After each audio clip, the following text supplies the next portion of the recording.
Hello everyone, good evening, শুভ রথযাত্রা।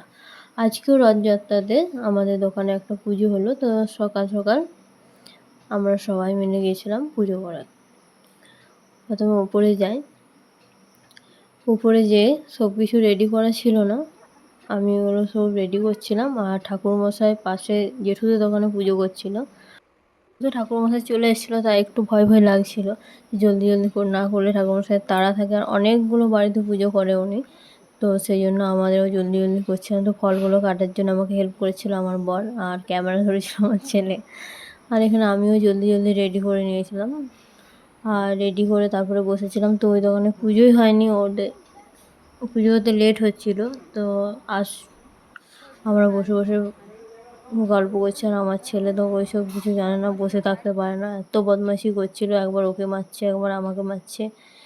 তারপরে আমার বর বলছে আমাদের আর কাউকে ভয় করো না, বলি না, ভয় কিসে, এখন আমি মুখের ওপর ফটফট বলে দিই না, তো আমি এখন খারাপ হয়ে গেছি, তাতে ঠিক আছে।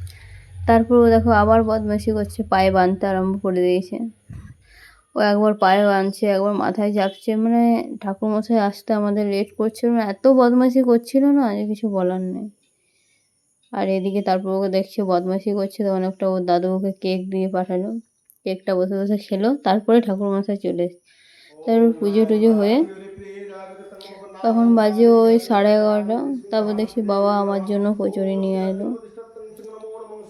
আমিও পুজোর পর যখন 12টা বাজে, তখন কচুরি আর ওখানে আলুর দম বিটের পুরো খেয়ে নিলাম। খেয়ে পরে বাড়ি এসে আর কিছু খাইনি।